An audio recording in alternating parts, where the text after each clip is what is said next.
باقی high courts کے اندر کچھ پٹیشن فائل کرنی تھی اور اپیل فائل کرنی تھی. اس کے لیے قانونی دستاویزات اور وکالت نامے دستخط کروانے کے لیے آج میں کوئی تیسری بار اڈیالہ جیل ایک ہفتے کے اندر آیا ہوں. اسلام آباد ہائی کورٹ کا حکم جاری ہوا ہے، اس کے خلاف ہم نے سپریم کورٹ کے اندر اپیل فائل کرنی تھی اور باقی کچھ مقدمات تھے ان کے اندر کی ہم نے پٹیشن فائل کرنی تھی.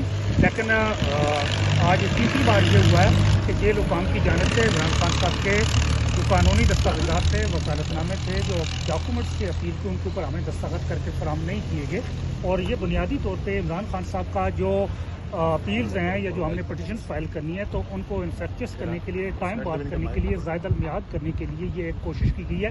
ٹیکنیکل طریقے سے اس کو لنگر آن کیا گیا، لٹکایا جا رہا ہے تاکہ جو ان کا جو ٹائم لمٹ ہے، جو ایک ان کی لمیٹیشن ہے، تاکہ اس کو ایکسپائر کیا جا سکے. اور جیسے توشہ خانہ کیس کے اندر ہم نے جو اپیل فائل کی اس کے اندر بھی یہ اعتراض بعد میں لگایا گیا کہ یہ ٹائم بارڈ ہو چکی ہے، تو وہی والی ٹیکٹس یہاں بھی استعمال کرنے کی کوشش کی جا رہی ہے.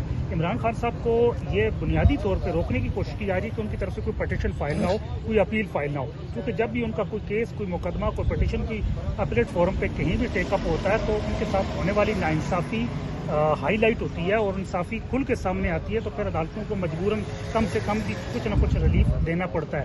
ہم نے دیکھا، آپ سب نے دیکھا، پوری قوم نے دیکھا، پوری دنیا نے دیکھا، سائفر کیس کے اندر جب سزا سنائی گئی لیکن اپیلیٹ فورم کے اندر جب میرٹ کے کیس کو ٹیک اپ کیا گیا، ساری دنیا نے دیکھا کہ کس طرح بے ضابطگیاں کی گئی. اسی طرح نکاح کیس کے اندر جب دیکھا گیا، عزت کیس کے اندر کس طرح بے ضابطگیاں کی گئی. جب اپیلیٹ فورم پہ اس معاملے کو دیکھا گیا، ناانصافی کھل کے سامنے آئی.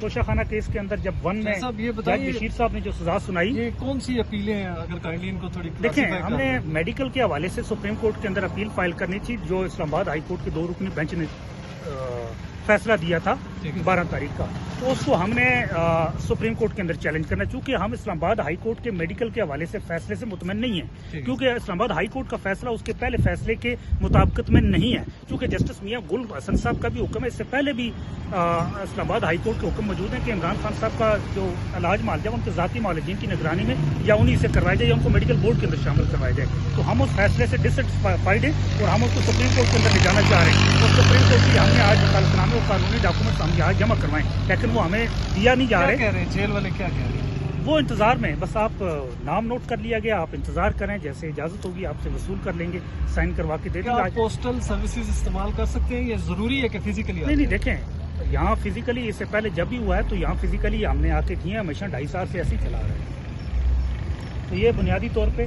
ٹائم بارڈ کرنے کے لیے، آپ کے انصاف سے محروم کرنے کے لیے ایک ٹیکنیکل کوشش کی جا رہی ہے تاکہ پٹیشن فائل ہو، نہ اس میں ہونے والی ناانصافی ہائی لائٹ ہو اور نہ عمران خان صاحب کو انصاف یا کم سے کم کوئی جو ریلیف مل سکتا ہے وہ دیا جا سکے. ہم نے اکثر عدالتوں میں دیکھا ہے کہ آج میں جو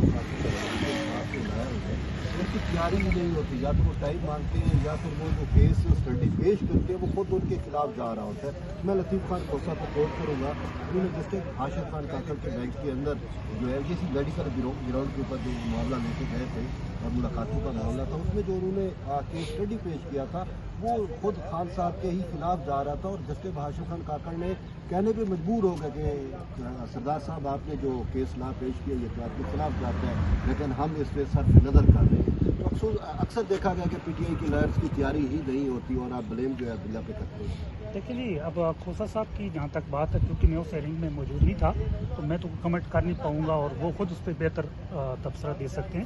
باقی اس کے علاوہ جتنے مقدمات ہوں، اگر آپ سائفر کا دیکھیں، نکاح عدت کیس دیکھ لیں، توشہ خانہ کا بن کیس دیکھ لیں، اس سے پہلے جو القادر اور توشہ خانہ کی اس سے پہلے جو ڈیورنگ ٹرائل جب بیل اسلام آباد ہائی کورٹ نے دی، جب میرٹ پہ کیس سنا گیا تو آپ نے دیکھا کہ اس میں بریت ملی. سائفر کے اندر نکاح کیس کے اندر بریت ملی.